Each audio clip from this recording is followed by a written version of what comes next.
어떨까?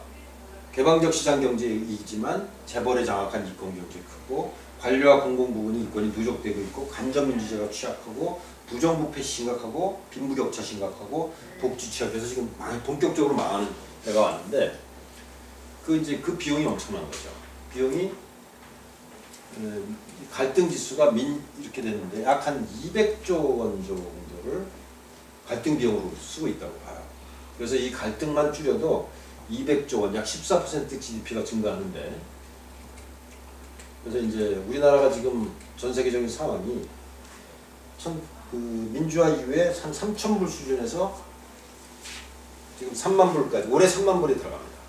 혹은 환율에 따라서 내년에 3만 불 들어가는데, 그 사이에 어마어마하게 추격을 해서 2년 전에 그리스 초과했고 스페인을 초과하고 앞으로 일본하고 영국을 3년 내에 초과할 것 같아요. 이건 대단한 어마어마한 역사적 사건이죠. 오로지 대한민국만 이걸 해냈습니다.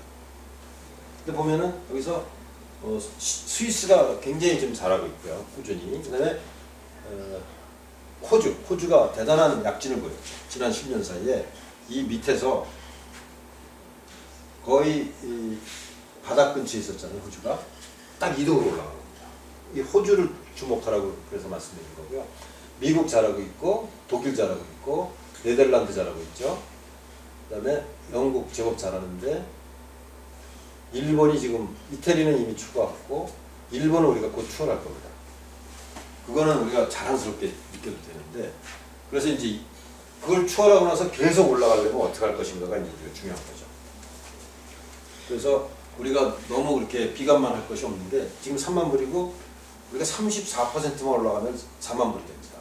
14%는 갈등을 들이면 올라갈 수 있고 20%는 바로 환율 조정으로 올라갈 수가 있어요. 저는 잘하면 3년 내에 우리가 5년 내에 4만 불까지 갈 수 있다고 봅니다. 그러면 세계 한 10대 국가로 분명히 들어가는 거고 진짜 문화 강국 선진국이 될 수 있다고 보는 거죠. 그래서 결국은 국가의 성공이건 기업의 성공이건 상생 질서를 어떻게 창조할 것인가가 이제 핵심이라는 얘기를 반복적으로 말씀드리는데요.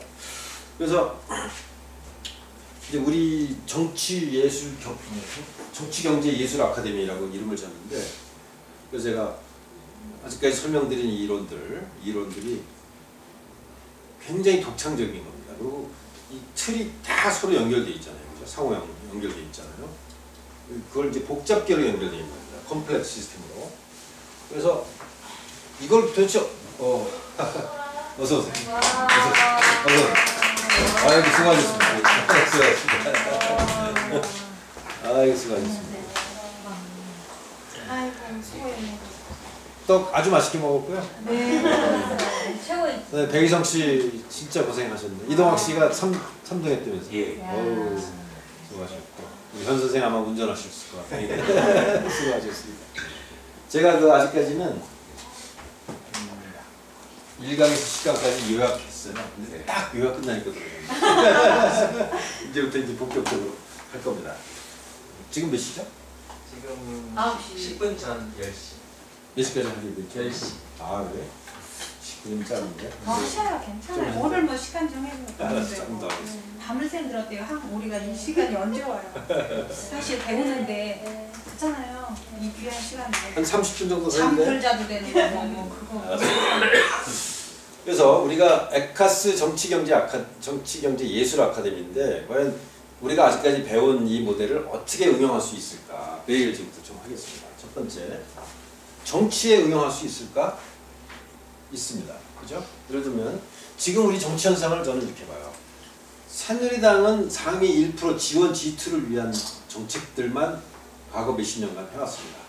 겉으로는 뭐 서민을 위한다 그러지만 거의 그런 적 없어요. 재벌과 그 권력을 가진 소수 친일 전통을 가진 아주 부자들만을 위한 결정을 해왔죠. 그건 뭐 어마어마하게 증거가 많습니다. 그 다음에 그게 이제 5GI 이론에서 그걸 도출할 수 있는데, 또 재밌는 건 좌파 정당하고 그 다음에 새정연하고 민주당은 되게 그 밑에 9%를 위한 정치를 했지 90%를 위한 정치를 거의 하지 않았습니다. 사실상. 그 증거도 굉장히 많아요. 그래서 지금 그게 대표적으로 나타나고 있죠. 공무원 연금에 대한 개혁을 지금 새누리당에서 추진하는데 누가 반대하느냐. 좌파 정당 다 반대합니다. 그다음에 민주당 반대합니다. 지금 새정령 반대하고 있죠. 그래서 어젠가 그제 유승희 의원이 심야 토론에 나와갖고 진짜 국민 정서가 정 말이 안 되는 얘기를 해갖고 엄청나게 비난을 받고 있는데 그 사람이 조기숙 교수 친한 친구예요. 하나의 어제 심야 토론 혹시 얘기? 예.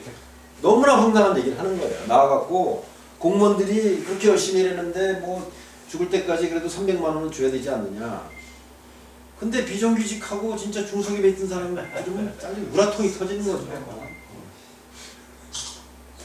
그게 말이 돼. 우리 누님이 부부가 교사였는데 조기 은퇴해갖고 지금 부부가 300만 원씩 600만 원을 죽을 때까지 받아요. 그러면 한 20억 재산이 있는 거나 마찬가지입니다.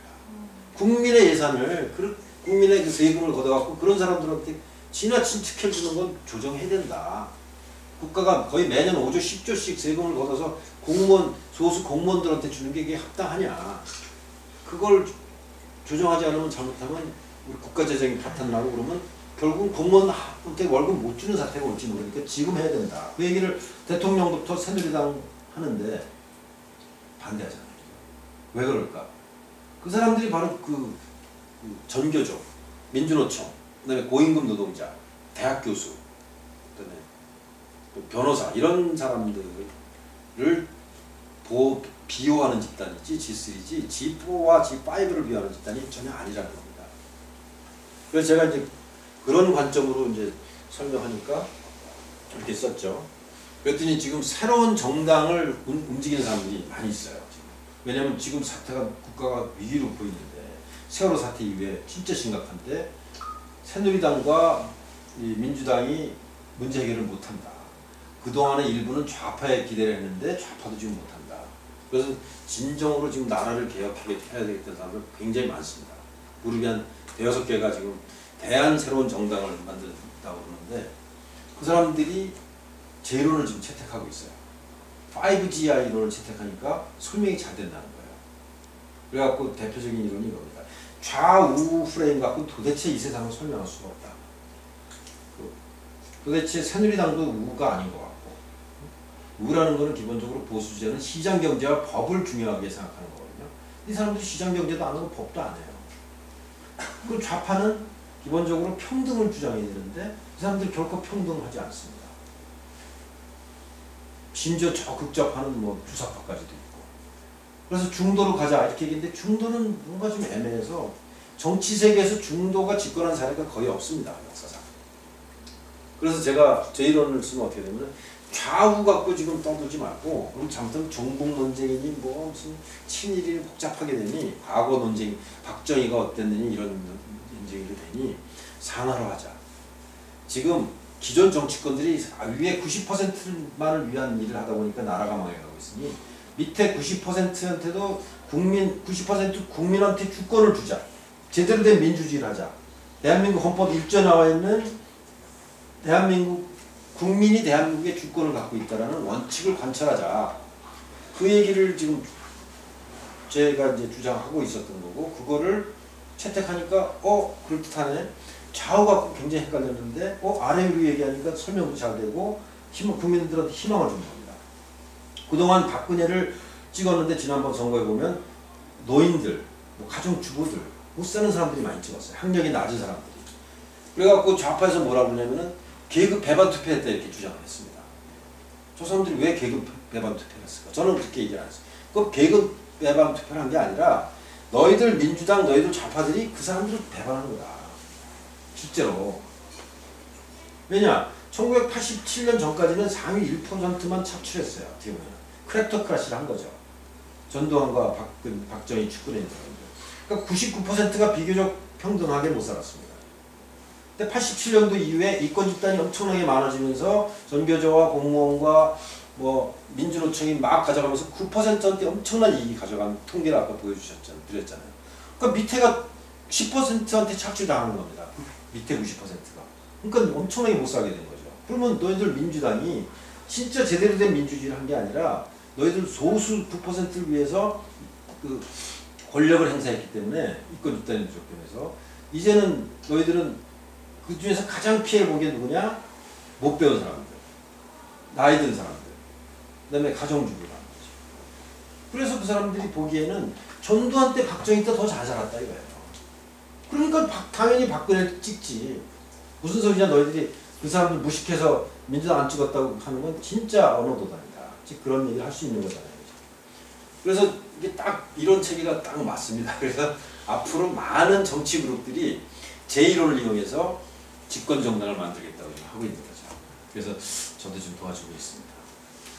어쨌든 이제 그렇게 적용하면 재밌잖아요, 그죠? 세상을 진보시키는데 이런 에카스 원리가 쓸 수 있다. 그다음 경제 정책을 할 때도 아까도 설명드렸지만 네 가지 경제를 딱 분류하면 아주 쉽게 설명할 수 있어요. 굉장히 많은 걸 설명합니다. 혁신 경제를 왜 해야 되는지, 이권 경제를 왜 줄여야 되는지, 그리고 이권 경제를 도대체 누가 주로 하는지 되게 재벌들이 하는 겁니다. 재벌 개혁을 어떻게 할까? 그때 안철수가 실패한 이유 중에 하나가 경제 민주화할 건 얘기하고 혁신 경제를 얘기했는데 사람들이 납득이 안 가는 거야. 도대체 혁신 경제가 뭐야? 그랬을 때 제가 그것 때문에 쓴 겁니다. 제가 지금 혁신 경제를 얘기하려면 이권 경제와 대비시켜서 이권 경제를 줄여야만 혁신 경제가 생긴다. 이권 경제에서 돈이 많이 버는데 인재들이 이권 경제를 가지고 왜 혁신 경제로 가냐는 거죠. 공무원 되고 싶어하고 변호사 되고 싶어하고 의사 되고 싶어하고 공기업 들어가고 싶고 그 대기업에 들어가고 싶지. 안정된 그 위험하고 그런 혁신 경제 누가 가냐는 거죠. 그 인재들이 안 모이면 안 되는 거잖아요. 그러니까 이권 경제를 더 계속 살찌는 방향으로 가면 결코 혁신 경제가 일어나지 않는다라는 걸 얘기해야 되는데 뭐 추상적으로 뭐 IT 잘하면 된다 이런 식으로 해갖고 혁신 경제 되는 게 아니라는 거죠. 그래서 바로 그런 원리를 설명하면 국민을 설득할 수 있고 정책을 집행할 수 있고 힘이 생기는 거죠. 그래서 바로 이 네 가지 원리가 중요하고요. 그다음에 공공경제를 어떻게 바라봐야 될 것인가. 그다음에 이 경쟁 경제를 어떻게 혁신할 것인가. 저는 경쟁 경제는 대규모 소비자 협동조합으로 해결해야 된다고 보는 겁니다. 예를 들면 테스코가 우리나라에 홈플러스라는 회사에 100% 주주인데 여러분들 테스코 가서 사신 분들이 있을 거예요. 테스코의 목적은 뭐냐? 거기 사장이 도성환이라고 저하고 삼성 우리 입사 동기입니다. 뉴욕에 있어도 같이 근무했는데 얘네들은 본사의 오너한테 잘 보이기 위해서 이익을 무지 많이 내기 위해서 비정규직을 많이 뽑고 뭐 이상한 짓들 많이 하죠. 그러니까 최대한 이익을 뽑아내갖고 영국으로 보내는 게 걔네들 미션입니다. 근데 우리가 같은 동네에 사는 사람들이 모여갖고 식품을 주로 사는데 왜 그런 구조가 필요하냐는 거죠. 우리가 진짜 우리 동네 예를 들면 과천에서 오신 분인데 과천에 10만 명이 소비자 협동조합을 만들어서 그보다 더 좋은 점포를 만들어서 우리가 거기 일하는 사람들한테 충분한 월급을 주고 정규직 뽑아갖고 그 다음에 이익을 많이 남기기보다는 좋은 품질을 더 싸게 공급하고 어떤 과정 같은 걸 안 하고 거기서 이익이 남았을 때 그걸 다시 협동조합 사람들한테 나눠줄 수 있는 좋은 제도가 있잖아요. 스위스는 그렇게 하고 있거든요. 네덜란드도 그렇게 합니다. 유럽에. 그게 아주 스마트한 에카스의 질서라는 거예요. 그죠? 그래서 예를 들면 그런 원리를 생각하면 스위스는 미그로라는 거와 코압이라고 하는 두 개의 그 협동조합이 스위스 인구가 800만인데 약 막 시장 점유율이 70%가 그렇게 돼 있습니다. 그러면은 그 선순환 효과가 생겨요. 예를 들면 테스코가 1조를 뽑아가잖아요. 경제학의 승수 효과라는 원리로 실제로 우리나라 경제가 5조가 줄어듭니다. 1조를 못 뽑아나가게 하면 경제가 5조가 더 부가가치가 생기는 겁니다. 그래서 저는 제가 이제 몇몇 그 지방자치장한테 그런 얘기를 했는데 광주에 윤자면 시장한테도 대규모 점포를 세우세요. 이마트에 한 2배 되는 땅을 제공해 주시고 거기다 광주 시민이 100만 넘나요? 150만 되면 100만 명의 소비자 협동조합을 만듭시다. 그게 성공하면 전 세계, 전국에 퍼질 수 있습니다. 그런 모델을 만들어야 된다는데 이제 제 주장입니다. 그거를 누가 반대하는 거죠? 새누리당 반대하는 거죠. 왜냐면 이권이 거기다 있으니까. 어쨌든 그런 원리를 우리가 이제 이런 네 가지 경제 원리와 에카스 원리로 설명할 수가 있습니다. 경제 민주화 얘기할 때 2012년 대선 과정에서 경제 민주화가 굉장히 뜨거운 이슈였는데 그때 다 갈팡질팡한 거예요, 사람들이. 경제민주화 뭐냐? 우리 조기숙 교수 가까운 유종일 교수도 뭐 경제민주화 해야 된다. 저 우파에서는 김종인이 나와서 경제민주화 해야 된다. 근데 뭔데 경제민주화? 그러면 재벌 때려잡는 거냐? 재벌에 그러니까 사람들이 뭐라고 생각해? 그러면 혹시 삼성전자 망가지면 어떡하지? 우리나라 망하는 거 아니야? 현대차가 망가지면? 그랬을 때 제가 제시한 논리가 뭐냐면은 재벌들이 하고 있는 혁신 경제는 나라가 더 도와주자. 삼성전자가 스마트폰을 잘 만들어서 수출하고 현대차가 수출하는 건 도와주지만 삼성그룹이 국내에서 하는 온갖 못된 이권경제, 죄송하지만 삼성생명도 약간 그렇습니다.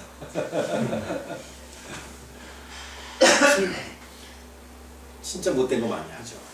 예를 들면 삼성화재에 콜센터에 있는 직원들이 비정규직도 아니라 개인 사업자인데 몇백 명을 모아놓고 출퇴근까지 관리합니다. 근데 그 사람은 개인 사업자예요. 4대 보험 안 해줍니다. 기본급 제로예요. 실적금만 갖고 합니다.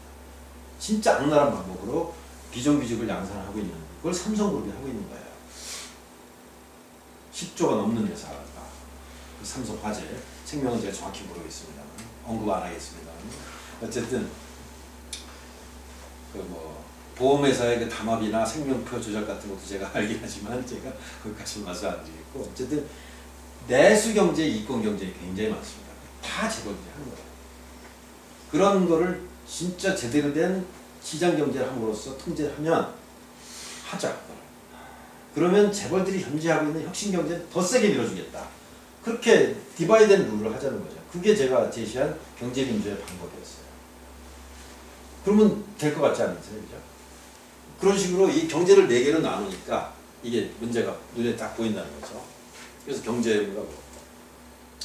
경제 중에 하나는 기업경영이죠. 기업경영의 에카스 원리가 굉장히 유용합니다. 제가 사실은 기업경영에 대해서 지금 한 30년간 고민을 해와요. 진짜 어려운 거죠. 우리 대가가 되신 우리 안 선생님은 강의도 하고 계시는데 기업경영에 대해서 어쨌든 참 어려운 거 하시는 거예요. 저는 이제 한 10개 이상 기업을 창업해서 한 7, 8개 망하고 좀 성공한 기업도 한 몇 개 있고 지금도 2개를 하고 있는데, 결국은 기업경영이라는 거는 물리적 기술과 사회적 기술을 어떻게 결합하느냐가 문제입니다. 우리 송정원 군은 제가 참 좋게 생각하는 게 철학을 공부했잖아요. 그러고 나서 지금 뭐 이과 또 공부한다. 뭐죠? 기계공학. 굉장히 잘한 선택이에요. 어머님이 너무나 현명하신 것 같아요. 왜냐하면 문과 이과를 같이 공부해갖고 통섭을 해야만 제대로 된 경영을 할 수 있습니다. 그래서 물리적 기술이 끊임없이 진화합니다. 그리고 사회적 기술이 또 끊임없이 진화합니다. 뭐 주식회사 제도, 그다음에 뭐 법률 제도, 그다음에 뭐 창투사 제도, 은행 제도, 온갖 사회적 기술을 제대로 알지 못하면 망해요. 그래서 사회적 기술이 굉장히 중요한 거죠. 그게 국가의 질서잖아요, 그죠? 이 2가지를 다 공부하는 게 굉장히 중요합니다. 근데 송정원 군이 어쨌든 이 사회적 기술과 관련된 철학을 공부했고, 지금 이제 기계공학 공부하는 거 굉장히 잘하는 성격이고요. 또 히말라야까지 가는 어머님이 참 맹자의 어머님보다 더 훌륭하신 그래서 이런 질서, 결국은 기업의 가치는 어디서 나오느냐. 애플이 어떻게 700조라는 가치를 불과 한 10년 안에 만들 수 있었을까. 그거는 그 사람들이 최고의 그 물리적 기술의 진화를 적응한 거죠. 선택될 수 있는 어떤 그런 걸 만들어낸 거고, 그 다음에 사회적 기술을 대단한 걸 만든 겁니다. 이 물품의 유통 구조, 앱이라고 하는 구조, 그 다음에 국제화 질서, 그 다음에 그 국제적인 분업 질서, 자기는 디자인만 하고 생산은 중국에서 한다든가, 그 다음에 음악을 어떤 식으로 유통시킬까 하는 그 저작권에 관련된 문제, 그런 것들을 해결한 거예요.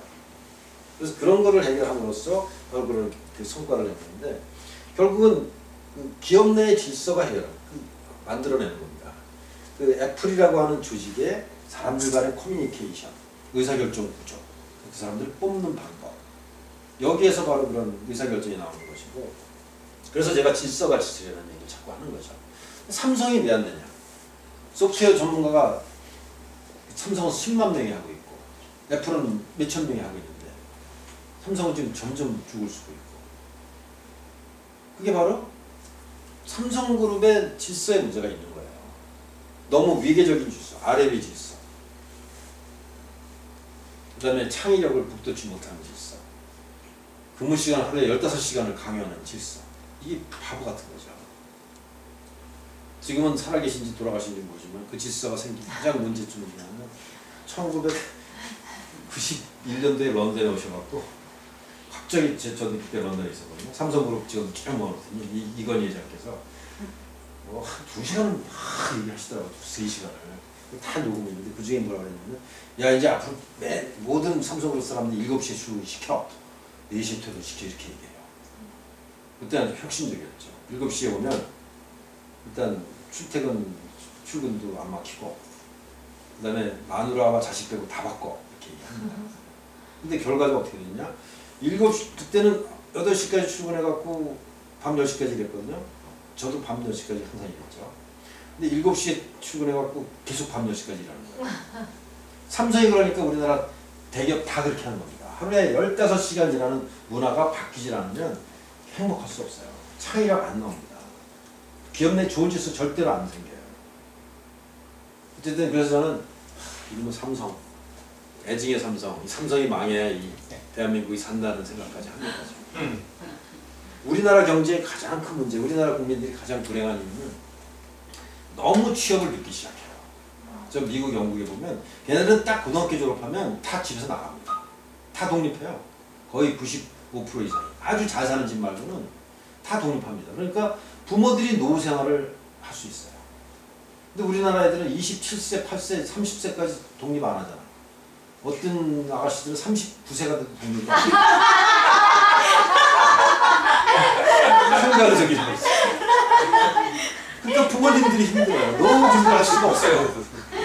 노후 준비를 할 수가 없어요. 그리고 늦게 시작해갖고 남자들은 또 군대 갔다 와야 돼요. 지금 90년생인 학생이 아직도 지금 내년 2년 있어야 졸업하면요. 미국 애들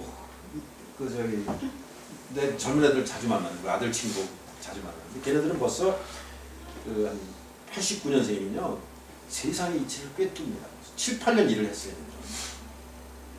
대단해요. 우리나라는 너무 못한 거예요. 근데도 심각한 문제죠. 취업이 너무 늦어요. 그리고 너무 일찍 직장에서 나와. 그러면 도대체 30부터 55세까지 25년밖에 일을 못하는 거예요. 제법 길게 하는 사람들. 근데 25년 동안 하루에 15시간씩 일하는 거예요. 그러니까 그 기간에 행복하지 않아. 그죠? 그리고 55세 나오면 실제로 지금은 세상이 70세까지 오히려 60대가 더 스마트하고 더 현명합니다. 그렇죠. 네. 거기 대표적인 인정. 아직 조금 부족해요. 58세라. 그리고 우리 유 선생님도 거기 이제 그런 경지에 올라가시는데 근데 일을 하지 말라는 거야, 세상에. 어떻게 해야 되겠어요? 실제로는 앞으로 20세부터 70세까지 50년 일하는 시대를 만들어야 됩니다. 그러면 경제 성장이 엄청 돼요. 노동생. 그 대신 하루에 일하는 시간을 7시간으로 줄이자는 거죠. 그러면 저녁이 있는 사람은 행복해지잖아요. 그러면 우리 애들 행복하지 않아요. 초등학생들 행복하지 않습니다. 특히 중학교, 고등학교는 아주 불행하잖아요. 그죠? 대학생들 불행합니다. 이게 왜 그럴까요? 공부를 너무 많이 했을 쓸데없는 공부. 노인도 행복하지 않아. 25년 일하는 사람도 행복하지. 왜 이런 시스템이 유지돼야 되는 거예요? 질서가 양 개판이 된 겁니다.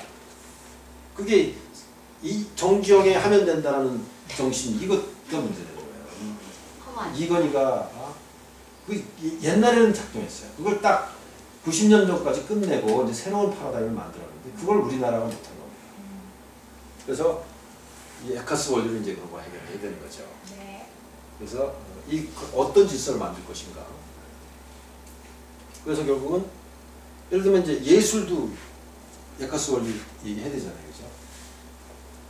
예술 하면 뭐 할까 생각하다가 제가 오다가 주방을 생각했어요. 주방이 에카스입니다, 그죠? 주방이라는 공간 안에 음식 재료들이 밖에서 들어와요. 가스가 들어서 에너지가 들어옵니다. 그다음 레시피가 정보잖아요, 그죠? 이 레시피를 가지고 물질과 에너지를 가지고 이거를 어떤 시간과 그 믹싱을 어떻게 하는가를 레시피를 이용해서 어떤 사람은 같은 재료로 5,000원짜리 불고기를 만들고 어떤 사람은 10만 원짜리 빕스테이크를 만듭니다. 레시피의 차이인 거예요. 어떤 질서를 어떤 설계도를 갖고 있느냐의 차이인 겁니다. 가치의 차이는. 그랬을 때 주방을 어떻게 설계할 것인가, 물건을 어디다 배치할 것인가, 주방장과 그 보조원의 어떤 관계를 어떻게 할 것인가, 그 다음에 대량 주문이 왔을 때 어떤 식으로 딜리버리 할 것인가, 이게 바로 에카스죠. 어떤 질서를 부여할 것인가, 이 안에. 그다음에 사람 간의 관계를 어떻게 부여할 것인가, 거기서 창의력을 어떻게 끌어낼 것이며 어떻게 하면 좋은 상품을 구입할 수 있을까.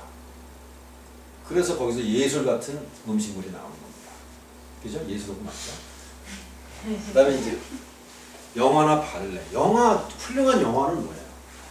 훌륭한 인사이트가 들어가 있는 게 훌륭한 영화입니다. 사람들한테 감동을 줘야 되잖아요. 새로운 경험을 줘야 되잖아요. 그러려면 세상의 원리에 대한 통찰력이 있어야만 나오는 겁니다. 그래서 제가 이 강의를 역사하면서 영화 얘기를 굉장히 많이 하는 게 바로 거기서 그 제가 에카스 원리 얘기하는 통찰이 들어있는 얘기를 한 거예요. 그리고 그런 통찰이 있어서 그보다 한 단계 더 나가는 게 바로 예술입니다. 그렇죠? 거기까지는 세상 사람들이 다 아는 거 하는 건 기술이죠. 기술. 근데 거기서 이런 기술을 가지고 매트릭스라고 하는 어떤 통찰력이 갖고 있는 가상의 세계, 옛날에 장자가 얘기했던 나비의 꿈과 같은 세계, 그 다음에 제가 아까 얘기했던 밈에서 팀으로 넘어가는 세계, 이게 바로 매트릭스라는 영화를 탄생시키는 거잖아요. 그 다음에 이런 이기적인 인간들을 이타적인 조직으로 어떻게 만들 것인가. 그래야만 연극이 상연히 가능합니다. 오페라가 상연히 가능하고 발레가 나오는 거예요. 우리 조기숙 교수님의 그 조직력, 그다음에 티칭, 그다음에 사람들의 어떤 그 모티베이션하는 그런 스킬이 있어야만 팀이 움직이잖아요. 무대가 자체가 생기고 음악이 생기고 동작이 생기고 그게 예술이잖아요. 그 조직하는 게 바로 에카스입니다. 맞죠? 굉장히 잘하고 계시니까 좋은 작품이 나오는 거죠. 그래서 예술도 바로 에카스의 원리가 굉장히 중요하다는 말씀드리는 겁니다. 그래서 이제 그런 일반적인 말씀드렸고, 제가 에카스의 원리를 이용해서 인류 역사상 가장 위대한 프로젝트를 제가 추진하고 있어요. 한 적이 있습니다. 그 얘기를 좀 드리고 싶은데, 이거 너무 황당한 얘기 아닐까? 인류 역사상 가장 위대한 프로젝트. 과연 할 수 있을까? 무슨 얘기일까? 제가 2007년도에 신문에다 칼럼을 하나 썼습니다. 경란도 프로젝트라는 이름으로. 이게 뭘까? 그때 제가 이렇게 생겼어요. 그렇죠. 그래서 제가 2023년에 고려 평화특구를 가지고 세계 6대 강국이 된 한반도를 구상하는 그런 프로젝트를 이제 신문에 썼습니다. 그게 뭐냐면, 그리고 이제 좀 8월달에 한 번 더 썼어요. 일국 3체제 통일 방안. 통일을 하는데 지금 이제 3체제다. 이거 특이하죠? 경란도 프로젝트 2. 이때 노무현 대통령과 김정일 그 국방위원장이 남북회담이 성사됐다는 얘기를 딱 듣고 제가 이걸 쓴 겁니다. 남북회담에서 이거를 해라.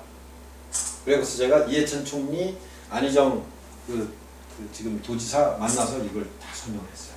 남북회담 때 이 얘기를 했답니다. 그래서 나중에 듣고 보니까 뭐 일부러 했대요. 제가 이제 그 얘기를 했는데, 그래서 끝나고 나서 12월 달에 제가 다시 12월 11일 날은 김정일 국방위원장한테 보내는 공개서한, 이게 잘못하면 국가보안법에 걸리는 거죠. 근데 어쨌든 뭐 그런 거 제가 겁을 안 내니까 썼습니다. 근데 이게 무슨 얘기냐면, 이게 이제 한반도의 남쪽이잖아요. 깜깜합니다. 암흑색이잖아요. 이게 이제 우리 휴전선인데, 휴전선 바로 여기에다가 1000제곱킬로미터, 서울시의 한 1.5배 되는 면적을 북한으로부터 사요. 땅을 사갖고 독립국가를 하나 만들겠다는 게 경란도 프로젝트입니다. 황당하죠, 그죠? 아니, 북한에서 땅을 사갖고 독립국가를 만들겠대. 진짜 황당한 얘기잖아요. 그 위치가 어디냐면, 제가 두 번째 강의 때 이 그림을 보여드립니다. 우리가 지금 여기 있어요. 여기 밑에. 여기 아까 우리가 이렇게 가다가 길을 놓쳐갖고 여기 이렇게 갔다가 다시 왔는데 이게 이제 이게 송모도 관미석이라는 게 광개토대왕비에 나오는 첫 번째, 두 번째 전투 장면이 여기입니다. 그래갖고 여기를 장악함으로써 여기에 있는 백제를 이제 목줄을 딱 쥔 거죠. 그때는 이제 해상 운송이 중요했으니까. 그래서 여기서부터 여기까지가 지금은 전혀 배가 운항되지 않는 지역인데 이게 조강이라는 강이 이름입니다. 지금 많은 사람들이 잊어버렸지만 여기서부터는 한강이고 여기서부터는 임진강이고 여기서부터 여기까지가 조강. 조강이 조상의 강이라는 거죠. 우리나라 강의 핵심은 여기입니다. 여기를 장악하는 자가 한반도를 장악했어요. 여기에 경제가 활성돼야 한반도가 사는 겁니다. 지금 1950년부터 여기가 죽은 강이 된 겁니다. 이 강을 어떻게 살릴 것인가. 이게 대한민국의 역사를 바꾸는 프로젝트인데 그래서 제가 우리가 지금 여기 있는 거죠. 그래서 여기입니다. 강화도 바로 위에, 송모도 바로 위에 대성공단이 있고 개풍군, 연백군, 배천군이 있어요. 여기 이 지역이죠. 그래서 인천공항에서 70km, 서울에서 약 75km. 여기가 이제 예성강입니다. 그 여기에 이 도시를 하나 만들자는 게 이제 계획인데 이게 이제 개성공단이고 이게 BNZ고 이게 NLL이죠. 이 연평도에서 포탄을 쏜 게 이쪽으로 쏜 겁니다. 그리고 강화도에 가면 여기 잘 보여요. 굉장히 가까워서 KTX로 30분 거리입니다. 용산에서도 그렇고 그래서 여러분 예성강 푸른 물에 그런 노래 혹시 기억하시는지 모르겠는데 아주 아름다운 노래. 굉장히 아름다운 지역. 여기 제가 그래서 여기 자주 가봐요. 이게 강화도 꼭대기 가면 이 전망대가 있습니다. 이게 예성강이고 이건 구글 지도인데요. 이쪽으로 바라보면 이렇게 돼 있습니다. 굉장히 넓은 평야예요. 북한에서 가장 넓은 평야가 연백평야입니다. 그리고 또 다른 쪽으로 이렇게 아주 아름다운 지대인데 이런 지대를 이런 홍콩과 같은 어마어마한 도시국가로 20년 안에 만들자는 게 경남도 프로젝트입니다. 홍콩이 원래 영국 땅이었는데 중국 땅이었는데 영국과 이제 아편 전쟁을 통해서 뺐잖아요. 뺏어갖고 이런 어마어마한 도시를 만들었는데 원래 여기가 왜 병란도냐면 여기 보면 병란도라고 써 있습니다. 옛날 지도에 이 도자가 섬도자가 아니라 건널 도자예요. 그래서 여기 이제 개성이 있었고 원래 고려가 해항국가입니다. 왕건이 승리한 이유가 바로 해상 그 제패권을 해상을 제패했기 때문인데 여기 병란정이라고 하는 병란이라는 건 푸른 난초라는 뜻이죠. 정자가 있었어요. 그리고 거기 근처에 나루터가 있었습니다. 그리고 여기가 국제항구였어요. 그 당시 아라비아에서까지 상인들이 왔습니다. 그래서 여기가 아라비아 상인과 중국 무역선과 뭐 이런 뭐 일본에서 온 일종의 실크로드의 종착역이었습니다. 북방 실크로드와 남방에서 온 해양 실크로드가 만나는 점이 개경이었고 거기에 항구가 이름이 병란도였습니다. 거기에 조강이 이제 핵심이죠. 그래서 이 지역을 도대체 어떻게 개발할 거냐. 북한으로부터 사요. 일단 사거나 99년간 빌립니다. 그런 다음에 여기다가 공장을 많이 짓는다고 생각해보세요. 지금 개성공단에서 일하는 북한 사람이 5만 명입니다. 너무 좁잖아요. 그리고 무슨 짓을 할지 모르니까 큰 기업이 안 가잖아요. 외국 기업도 안 가고. 근데 안전장치만 만들고 새로운 질서를 만들어서 새로운 에카스를 만들어야 합니다. 그러면 50만 명이 일할 수 있는 공장을 지을 수 있잖아요. 그러면 세계 최고의 경쟁력이 있는 공업지대가 됩니다. 그 다음에 R&D를 할 수 있어요. 여기는 100% 이민을 받는 국가입니다. 전 세계 몇십 개 국가의 인재들만 모으면 실리콘밸리의 버금가는 인재 집단이 될 수 있다고 봐요. 그 다음에 교육사업. 여기다가 세계 각국의 좋은 초중고등학교 IB 프로그램, 우리 백이섭 씨가 좋아하는 IB 프로그램으로 돌리고 대학교, 대학원을 세우면 중국에서 어마어마한 유학생들이 올 겁니다. 한국 교육에 지친 학부모들이 한국에 있는 학교 안 보내고 일로 보낼 거라고 저는 생각해요. 저라도 일로 보낼 거예요. 저는 뭐 특별한 이유 때문에 애들을 영국으로 대학을 유학 보냈는데 고등학교부터 애들이 한국 공부를 너무 적응을 못해요. 봤어요. 보내는데 만약에 여기에 있다면 일로 보내지 왜 미국을 보내겠어요? 가까워요. 그리고 중국 사람들이 지금 엄청나게 유학을 보내는데 미국으로 왜 보내요? 가까운 데 있으면 일로 보내지. 교육 사업이 엄청나게 유망하다고 봅니다.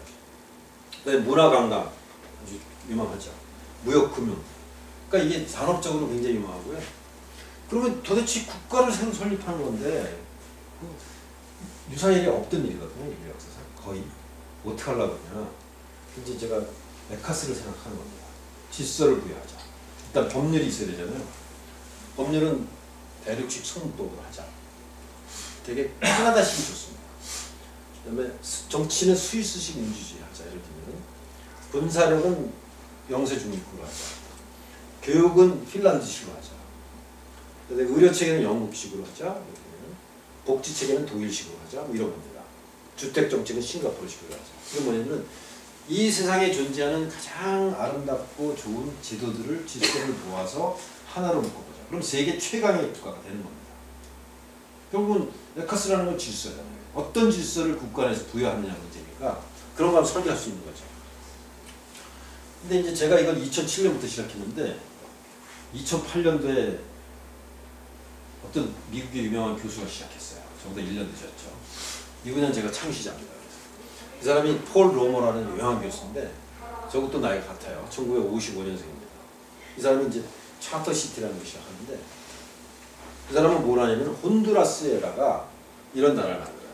혼두라스에 이런 밀린 황무지가 있는데 여기다가 사이트 플랜 1000제곱킬로미터의 차터시티 디벨롭먼트 차터시티를 개발하는데 웨스턴 인베스터스 웰컴 서방의 투자자가를 환영하고 데모크라시 개런티드 이 개념입니다.